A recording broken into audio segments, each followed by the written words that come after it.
नारायणपुर में सुरक्षा बलों को बड़ी सफलता मिली है। मोहनार तोयापारा मार्ग से नक्सली सामग्री बरामद किया गया है। प्रेशर कुकर, बम और बारूद जब्त की गई है। मल्टीमीटर और बड़ी मात्रा में बंदूक भी जब्त किए गए हैं। नीलनार कमेटी के नक्सलियों की सक्रियता की आशंका है।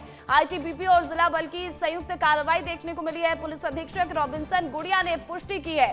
तो बड़ी खबर आपको नारायणपुर से बता रहे हैं, जहां पर सुरक्षा बलों को बड़ी सफलता मिली है। और कौन कौन से सामान मिले हैं आप इन वीडियो में देखिए, इन तस्वीरों में देखिए। विस्तार न्यूज के पास वो एक्सक्लूसिव तस्वीरें भी हैं। देखिए जिस तरह से नक्सल सामग्री यहां पर बरामद की गई है, उसके बाद बताया जा रहा है कि यहां पर नीलनार कमेटी के नक्सली सक्रिय हो सकते हैं, उनके सक्रिय होने की आशंका है। तो आईटीबीपी और जिला बल की संयुक्त कार्रवाई देखने को मिली है, बड़ी सफलता मिली है।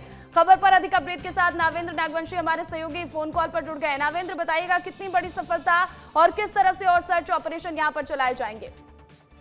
देखिए प्रतिक्रिया बताना चाहूंगा, पूरा मामला धनौरा थाना क्षेत्र का है, नारायणपुर जिला का है, जिसमें तोयापारा के मार्ग में नक्सलियों ने एक डम सामग्री छुपा के रखा हुआ था, जिसमें लगातार नक्सल ऑपरेशन चल रहा है। उस ऑपरेशन के दौरान पुलिस को एक बड़ी कामयाबी मिली। इस कामयाबी कहीं न कहीं नक्सली और सुरक्षा बलों और ग्रामीणों को, आमजनों को नुकसान पहुंचाने वाला मौत की समान था, जिसमें लगभग पुलिस को बड़ी सफलता मिली, जिसमें पुलिस ने कुकर बम, प्रेशर आईडी और अल्टामीटर जैसे बड़ी विस्फोटक सामग्री को बीडीएस की टीम और आईटीबीपी की टीम और बीएसएफ की टीम और नारायणपुर डीआरजी की टीम ने पूरा प्राथमिकता से नक्सल उल्लंघन के तहत पकड़कर पुलिस और नक्सली सामग्री मिली है, तो उम्मीद है यहाँ पर सर्च ऑपरेशन भी और तेज किए जाएंगे। बहुत शुक्रिया तमाम अपडेट के लिए नावेंद्र। राजधानी रायपुर में साई कैबिनेट की अहम बैठक होने वाली है। आज मंत्रालय में होगी साई कैबिनेट की बैठक। रिटायर हो रहे मुख्य सचिव अनुराग जैन को दी जाएगी विदाई। धान खरीदी सहित कई विषयों पर चर्चा हो सकती है। राज्योत्सव की तैयारियों को लेकर चर्चा हो सकती है। तो वहीं कर्मचारियों के लिए भी बड़ा फैसला लिया जा सकता है। आम लोगों के हित में बड़े फैसले ले सकती है सरकार। तो देखिए, आज छत्तीसगढ़ की राजधानी रायपुर में साई कैबिनेट की अहम बैठक होने वाली है। सीएम विष्णुदेव साय की अध्यक्षता में आज मंत्रालय भवन में ये बैठक होगी और रिटायर हो रहे मुख्य सचिव अनुराग जैन को विदाई दी जाएगी और जो नए मुख्य सचिव हैं विकासशील गुप्ता, उनका भव्य स्वागत किया जाएगा। और इस बैठक में धान खरीदी सहित कई विषयों पर चर्चा हो सकती है। राज्योत्सव की तैयारियों को लेकर चर्चा हो सकती है। तो कर्मचारियों के लिए बड़ा फैसला लिया जा सकता है। साथ ही साथ आम लोगों के हित में भी सरकार फैसले कर सकती है। खबर पर अधिक अपडेट के साथ हमारे सहयोगी रोहित मिश्रा लाइव जुड़ गए हैं। रोहित, आज साई कैबिनेट की अहम बैठक होने वाली है, कितनी खास ये बैठक रहने वाली है, किन विषयों पर चर्चा संभव और कौन से बड़े फैसले आज सरकार ले सकती है? मंत्रालय में दोपहर 3:30 बजे ये बैठक होगी, जिसमें मुख्यमंत्री विष्णुदेव साय अध्यक्षता करेंगे। सबसे पहले जो अमिताभ जैन हैं उनको विदाई दी जाएगी कैबिनेट की तरफ से, ऑफिशियली ये विदाई होगी। उसके बाद विकासशील का स्वागत, जो छत्तीसगढ़ के नए मुख्य सचिव बने हैं विकासशील, उनका स्वागत भी कैबिनेट की ओर से किया जाएगा। जिसके बाद कैबिनेट की बैठक को आगे बढ़ाया जाएगा। बैठक में साफ तौर पर, क्योंकि राज्योत्सव है, राज्योत्सव में प्रधानमंत्री नरेंद्र मोदी आने वाले हैं, छत्तीसगढ़ विधानसभा का उद्घाटन होना है, इसके साथ ही कई और कार्यक्रम है, तो उसकी तैयारियों के संबंध में चर्चा की जाएगी। इसके साथ ही विभागीय प्रदर्शनी क्योंकि लगाई जाती है और सरकारी कामकाज की जानकारी भी इस राज्योत्सव के दौरान दी जाती है, तो राज्योत्सव कैसा होगा इसको लेकर विस्तृत चर्चा होगी। दूसरी अहम चर्चा धान खरीदी को लेकर हो सकती है, क्योंकि नवंबर के ही महीने से ही धान खरीदी छत्तीसगढ़ में शुरू होती है। तो ऐसे में प्रारंभिक पूर्व की तैयारी, बारदाने की व्यवस्था हो या फिर अन्य व्यवस्था हो, धान खरीदी केंद्र की व्यवस्था हो, इन संबंध में भी जो इस कैबिनेट की बैठक में चर्चा की जा सकती है। इसके साथ ही कोई बड़ा फैसला जो है वो लिया जा सकता है। इसके अलावा ये भी माना जा रहा है, क्योंकि त्योहार से पहले, दशहरा से पहले ये जो कैबिनेट की बैठक हो रही है, तो ऐसे में कर्मचारी वर्ग को भी कोई ना कोई बड़ी सौगात सरकार दे सकती है। पिछले दिनों भी दिया गया था। जीएसटी जो है वो कम होने के बाद में, उससे पहले उनका महंगाई भत्ता बढ़ाया गया था। तो कुल मिलाकर देखा जाए तो आम जनता से लेकर सरकारी कर्मचारी तक सभी आस लगाए बैठे हैं कि आज होने वाली इस बैठक में कोई बड़े फैसले लिए जाएंगे और उनके हित में सरकार फैसले करेगी। बहुत शुक्रिया तमाम अपडेट के लिए रोहित। रायपुर कलेक्टर गौरव सिंह ने बड़ी कार्रवाई की है। 7 बार क्लब और पब के लाइसेंस निलंबित कर दिए गए हैं। हाइपर क्लब, सीमेंस बार, मोका, आईपी क्लब इसमें शामिल है। जू क्लब, ओटीआर, सिमरॉक ग्लोबल के भी लाइसेंस रद्द किए गए हैं और सभी के लाइसेंस 3 दिनों तक के लिए रद्द किए गए हैं। नियमों का उल्लंघन करने पर ये बड़ी कार्रवाई की गई है। तो छत्तीसगढ़ की राजधानी रायपुर में कलेक्टर गौरव सिंह ने बड़ी कार्रवाई करते हुए 7 बार, क्लब और पब के लाइसेंस निलंबित कर दिए हैं। इसमें हाइपर क्लब, सीमंस बार, मोका, आईपी क्लब शामिल है। जू क्लब, ओटीआर, सिमरॉक ग्लोबल के भी लाइसेंस रद्द किए गए हैं और इन सभी क्लब, पब और बार के लाइसेंस अगले 3 दिनों तक के लिए निलंबित किए गए हैं। बताया जा रहा है कि इन्होंने नियमों का उल्लंघन किया था, जिसके बाद कलेक्टर ने बड़ी कार्रवाई की है। इधर छत्तीसगढ़ में राज्योत्सव की तैयारी तेज हो गई है। सीएम राज्योत्सव आयोजन संबंधी बैठक करने वाले हैं और मंत्रालय में ही ये बैठक होगी। वरिष्ठ अधिकारी इस बैठक में शामिल होंगे। अधिकारियों को सीएम की तरफ से दिशा निर्देश कार्यक्रम को लेकर दिए जाएंगे। तो देखिए, छत्तीसगढ़ में राज्योत्सव की तैयारी तेज हो गई है क्योंकि प्रधानमंत्री नरेंद्र मोदी राज्योत्सव में शामिल होने के लिए पहुंचने वाले हैं। तो ऐसे में राज्योत्सव संबंधी बैठक आज जो सीएम करने वाले हैं, मंत्रालय में ये बैठक होगी और वरिष्ठ अधिकारियों के साथ सीएम बैठक करते नजर आएंगे। इधर सीएम विष्णुदेव साय ने राजा गुरु बालक दास फिल्म देखी और फिल्म को प्रदेश में टैक्स फ्री करने का ऐलान भी कर दिया है। सीएम ने कहा कि फिल्म प्रेरणादायक है। गुरु खुशवंत साहिब ने अच्छा अभिनय किया है। विधानसभा अध्यक्ष और अन्य नेता बीजेपी के इस दौरान मौजूद रहे। तो देखिए, सीएम विष्णुदेव साय ने राजा गुरु बालक दास फिल्म देखी है और फिल्म सीएम को इतनी पसंद आई कि पूरे प्रदेश में फिल्म को टैक्स फ्री करने का सीएम ने ऐलान कर दिया है। सीएम ने कहा कि फिल्म प्रेरणादायक है। गुरु खुशवंत साहिब ने इसमें अच्छा अभिनय किया है। गुरु बालक दास मूवी देखी, बहुत अच्छी बनी है और इसके लिए जो निर्माता हैं जे.आर. सोनी, उनको बहुत बहुत धन्यवाद देते हैं। बहुत ही प्रेरणास्पद ये मूवी है और काफ़ी इससे प्रेरणा मिली है। हम इसको टैक्स फ्री की घोषणा करते हैं। इधर छत्तीसगढ़ की राजधानी रायपुर में त्योहारों के मौके पर रेलवे स्टेशन पर भारी भीड़ देखने को मिल रही है। दशहरा, दीपावली का मौका है, ऐसे में यात्रियों के लिए समुचित व्यवस्था की गई है। भीड़ नियंत्रण के लिए होल्डिंग एरिया बनाए गए हैं। टिकट काउंटरों की संख्या में बढ़ोतरी की गई है। 24 घंटे कंट्रोल रूम से निगरानी भी होगी और स्टेशन पर मेडिकल सुविधा भी उपलब्ध रहेगी। तो देखिए, रायपुर में त्योहारों को लेकर रेलवे स्टेशन पर भारी भीड़ देखने को मिल रही है। इसके बाद यहां पर समुचित व्यवस्था भी कर दी गई है। दशहरा और दिवाली का मौका है, ऐसे में यात्रियों की खासा भीड़ रेलवे स्टेशनों पर देखने को मिल रही है। ऐसे में भीड़ नियंत्रण के लिए होल्डिंग एरिया बनाए गए हैं। टिकट काउंटरों की बढ़ोतरी की गई है और 24 घंटे कंट्रोल रूम से निगरानी होगी। मेडिकल सुविधा भी स्टेशन पर उपलब्ध रहेगी। इधर छत्तीसगढ़ के सूरजपुर जिले में किसानों को सिंचाई सुविधा देने के नाम पर 27 करोड़ रुपए खर्च किए गए, लेकिन हकीकत यह है कि ये योजना किसानों के लिए वरदान नहीं बल्कि एक बड़ा धोखा बन गई है। रेहर नदी पर बना डेडरी एनीकट शुरू होने से पहले ही ढहने की कगार पर है। विस्तार न्यूज संवाददाता सूरज साहू की आप एक खास रिपोर्ट देखिए।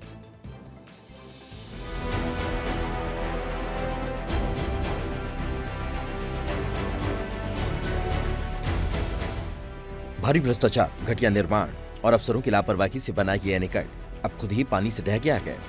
210 मीटर लंबा यह ढांचा दरारों से भरा है, दीवारें टूट रही है और 18 में से 8 पिलर पहले ही क्षतिग्रस्त हो चुके हैं। मिट्टी का कटाव इतना तेज है कि जल संसाधन विभाग ने मशीनें और लोहे के एंगल हटाने के लिए टेंडर जारी कर दिया ताकि पूरा ढांचा न ढह जाए। पानी रोका गया तो इसके बहने का खतरा है। योजना से निर्माण तक की कहानी। योजना 2003 से पहले बनी, 2009 में काम शुरू हुआ, 2011 में पूरा होना था काम। गड़बड़ियों के चलते काम अटका रहा। 2018 में जाकर जबरन काम पूरा हुआ। इससे 1250 हेक्टेयर खेतों को पानी मिलना था। जब निर्माण में गड़बड़ी सामने आई तो तत्कालीन EE GP Pandey, SDO S K Tiwari और उप अभियंता एस के चतुर्वेदी को निलंबित किया गया, लेकिन कुछ ही महीनों में तीनों बहाल हो गए और अब वे रिटायर हो चुके हैं। न कोई चार्जशीट, न जुर्माना, न जवाबदेही। इसी प्रोजेक्ट में तत्कालीन चीफ इंजीनियर रिश्वत लेते पकड़ा गया था, लेकिन किसानों को इंसाफ न मिल सका। डैम के बनने से हम लोग कोई फायदा नहीं है, कोई कनेक्शन नहीं है हमारे, न सिंचाई पर है न पिए खाए पर है, कोई सुविधा नहीं है। देखिए, दरअसल इस डैम से किसी प्रकार का कोई लाभ ग्रामीणों को नहीं है, न इस डैम के बनने से किसी कृषक किसानों को कोई लाभ है। इस डैम का स्थिति अभी जो देखा जाए तो स्थिति बहुत दयनीय है, बहुत जर्जर स्थिति में है और डैम बीच से बैठ चुकी है और इससे बनने से ग्रामीण को किसी प्रकार का कोई लाभ नहीं है। इसमें सिर्फ भ्रष्टाचारी का कहना चाहिए रेट चढ़ा है। इस डैम की स्थिति बहुत जर्जर हो गई है टूट गई चुकी है। ग्रामीण को ना पानी मिल रही है, ना नहर की सुविधा है, ना कुछ की सुविधा है। 20 से 30 का लगभग का समथिंग करोड़ रुपए के समथिंग का लागत का बना हुआ है और इसको उससे उच्च जांच किया जाए। ग्रामीण से कोई उनको लाभ नहीं मिल रही है बांध से। दरअसल एनीकट के निर्माण में गंभीर तकनीकी चूक हुई है, जिस स्थान पर डायफ्राम वॉल जैसी वाटर टाइट संरचना बननी चाहिए थी, वहां सिर्फ कट ऑफ वॉल बना दी गई है, जिससे नींव वाटर टाइट नहीं हो पाई। जलाशय में पानी भरते ही रिसाव शुरू हुआ और धीरे धीरे ढांचा धंसने लगा। हैरानी की बात यह है कि बिना टेस्टिंग के ही इस निर्माण के बिल पास करा दिए गए। ये 2018 में इसका निर्माण हुआ था और ये तकनीकी वजह से जो है इसमें कुछ जो है वो खामियां आ गई थी। इसमें जांच हुई थी और इसमें 3 अधिकारियों को जो है निलंबित किया गया था और अभी अंतिम रिपोर्ट इसकी आई नहीं है और जैसे ही आएगी तो जो आगे जैसा दिशा निर्देश होगा उस आधार पर जो है काम करेंगे। अब सवाल यह है कि जब किसानों के नाम पर करोड़ों की योजनाएं धरातल पर ऐसे दिखती है तो साफ है कि भ्रष्टाचार करने वालों को बचाने की साजिश भी रची जा रही है। 18 करोड़ की मरम्मत की फाइल मंत्रालय में धूल खा रही है और किसानों को आज भी इंतजार है पानी का, न्याय का और जवाबदेही का। इधर अंबिकापुर में रावण दहन को लेकर जमकर विवाद हो गया। कुंभकर्ण के पुतले को भगवा कपड़े पहनाए गए और भगवा वस्त्र पहनाने को लेकर ये विवाद हुआ है। युवाओं ने पीजी कॉलेज में जमकर नारेबाजी की है। युवाओं का कहना है कि कुंभकर्ण को भगवा वस्त्र क्यों पहनाए गए जबकि भगवान राम भगवा वस्त्र धारण करते हैं। तो ऐसे में रावण दहन को लेकर अंबिकापुर में विवाद गहराता नजर आ रहा है। कुंभकर्ण के पुतले को भगवा कपड़े पहनाए गए और भगवा वस्त्र पहनाने को लेकर विवाद अब गहराता जा रहा है। युवाओं ने पीजी कॉलेज में जमकर नारेबाजी भी की है। अंबिकापुर में विजयदशमी के दिन जो रावण का पुतला दहन होगा पीजी कॉलेज मैदान में और इस वक्त मैं यहाँ पर हूँ और यहाँ पर कुंभकर्ण के पुतले को लेकर राजनीति शुरू हो गई है। और देखिए किस तरीके से जो युवक हैं वो लगातार नारेबाजी कर रहे हैं। इनके नारेबाजी करने का एक ही उद्देश्य है। इनका कहना है कि जो यहाँ पर कुंभकर्ण का जो पुतला बनाया गया है इसे भगवा कपड़ा पहनाया गया है और ये वजह है कि ये लोग लगातार यहाँ पर विरोध कर रहे हैं। इस साल हमें देखने को मिल रहा है कि जो हमारे श्री राम जी का वस्त्र है वह वस्त्र को पहनाकर तीनों भाइयों में से एक को खड़ा कर दिया गया है।